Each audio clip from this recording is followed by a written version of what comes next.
Hello, welcome to Graphics Gears and Wires. This is Henry, and I'm going to show off a project I've been working in the Godot or Godot, I'm not sure which is appropriate, game engine.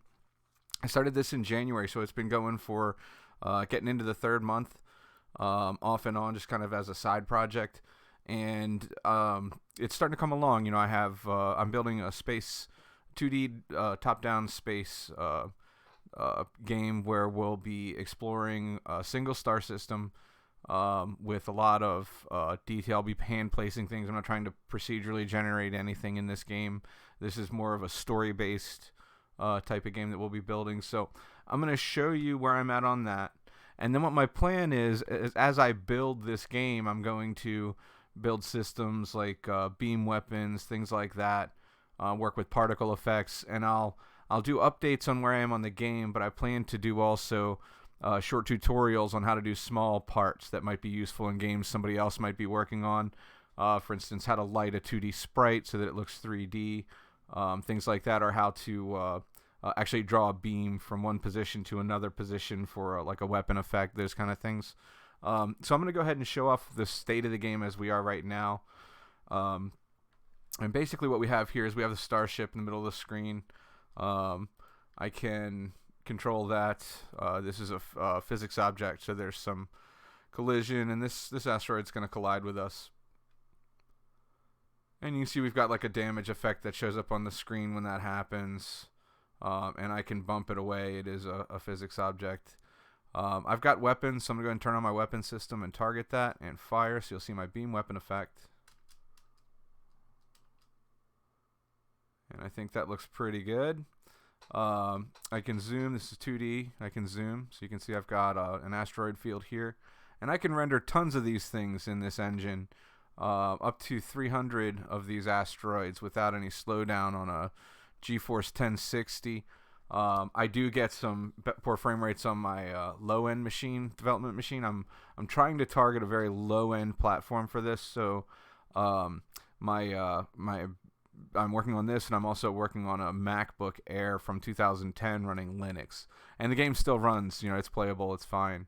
So I'm trying to find a nice frame rate with low-end hardware.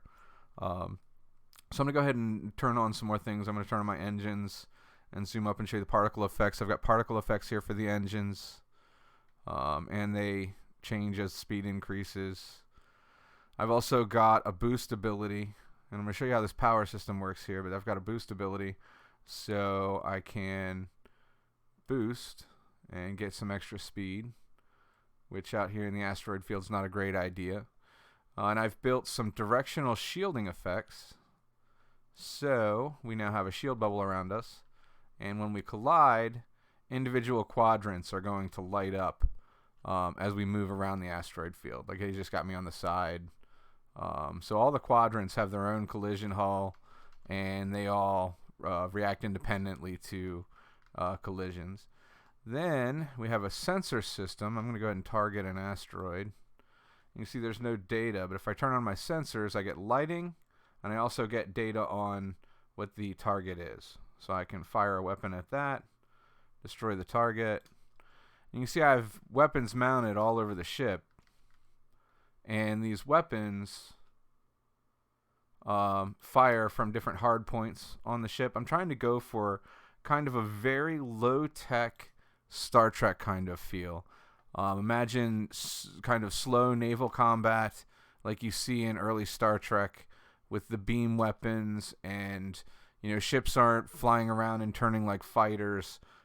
They're more kind of taking position and maneuvering as best they can. But when you're in space and you're fighting ships that can all move at the speed of light, dogfighting is not something you're going to see. You're going to see, I think, more things like, instead of a dogfight, more like monsters just pounding on each other, just parking and pounding on each other. So that's kind of what I'm going for. And I've got a lot of the systems in already. Also, you'll notice when my sensors are on, I get a direction to target. So if I target something, I know where it is anywhere on the map. And that's good because when I go to the map and make a navigation target, that'll tell me where to go. So I can damage that system and make it more difficult to navigate, those kind of things. as different kind of gameplay mechanics. And another thing I've got here is right now everything's off on the ship, but I have a life support system that actually takes this rotating ring and starts it rotating. So I've animated that, and turns on all the ship lights.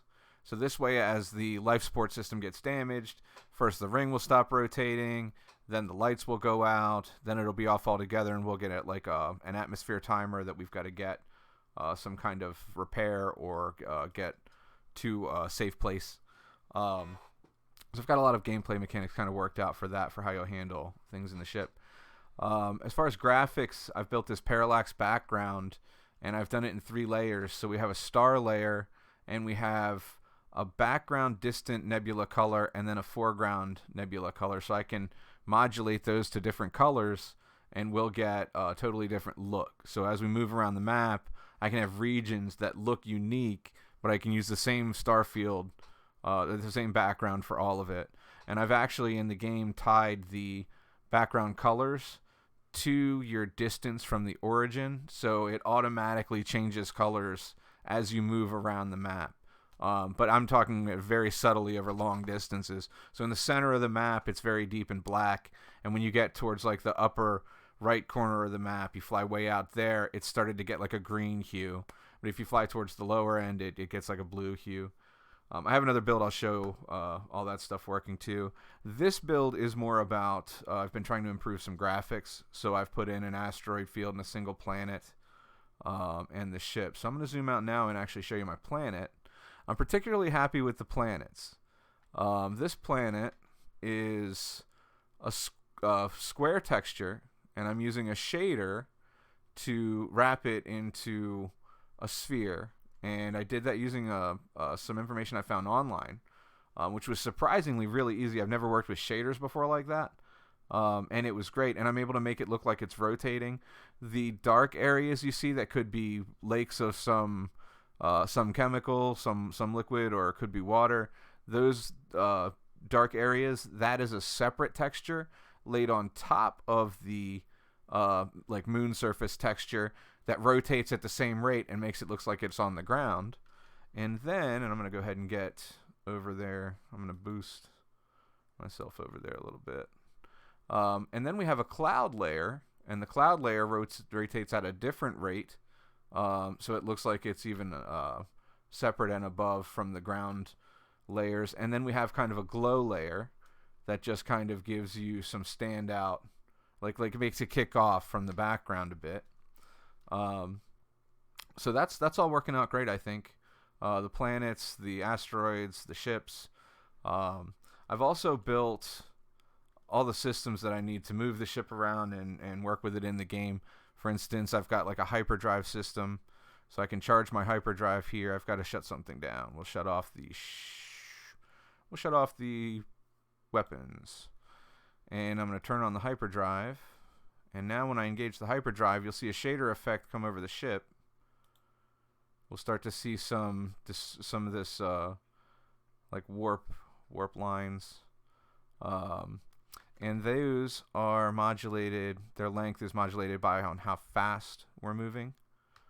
So if I slow down to a quarter speed, they're not very bright and they're short. And as I increase speed, they get brighter and longer. And the idea is to give you an effect of like a field forming around this that's distorting space. So you're seeing like its space is distorted in a way that you're seeing the stars that are behind the ship kind of warped around it visually. So that's what I'm going for. So we've got, let's see what else. I'm going to turn off the hyperdrive and turn off the sensors. Power management in this game is going to be something you have to keep your eye on. I'm trying to build a mechanic that is let me try to explain. I don't want it to be where you're micromanaging your power, but I want it to be a factor. And I try to think of this in a way of like you would have like in an MMORPG where you might have a series of abilities that you can use, like this boost. And when I boost, you see it takes power from this bar. This is kind of like the magic bar in Skyrim. So if every time you use an ability, it uses power from this. The second bar is the recharge, the amount of power you have to recharge this bar. So as I turn on systems, there's less power to go to my battery. It's actually not recharging at all. So if I'm going to use abilities, it's going to deplete my power. And once it's gone, you see it's red, I can't use those abilities. So I have to make decisions about what systems should be on to manage how fast I can recharge those abilities. In combat, what I imagine is you're going to have the ability to have all your combat systems on with a small recharge.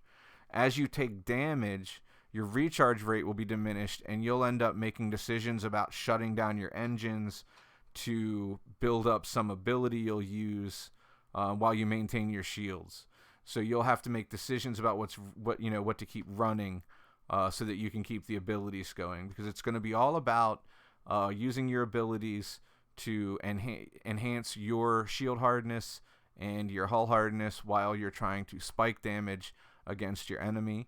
And that'll be kind of how combat will feel, more like a slugfest than a sprint where everyone is just gonna start firing and it'll be over in moments. I want combat to last a little while in between starships. There won't be a ton of starships. You won't be fighting waves and waves and waves. You'll be slugging it out with massive vessels.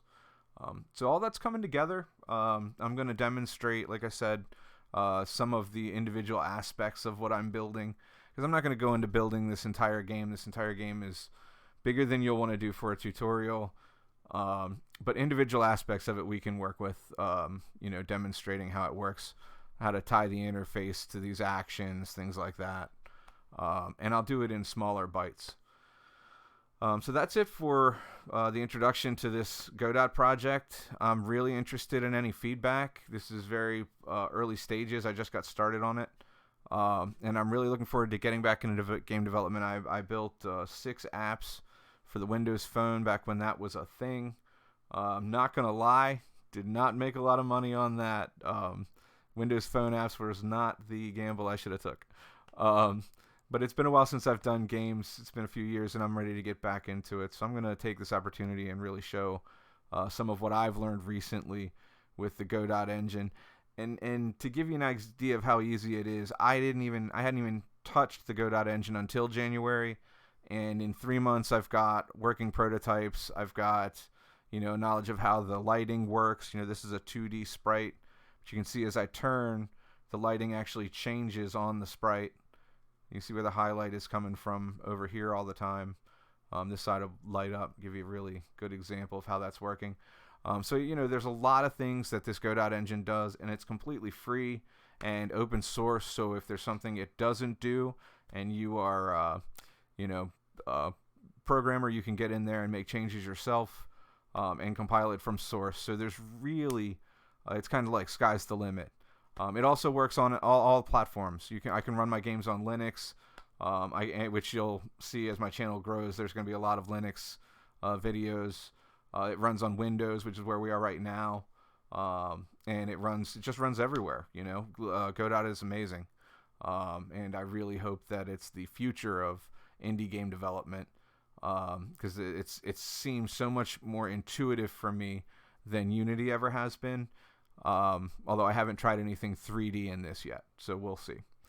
Let me know in the comments if there's anything you'd like to see in particular, a single aspect of this that you want to see examined further. Let me know what you think. Please like and subscribe. Thanks.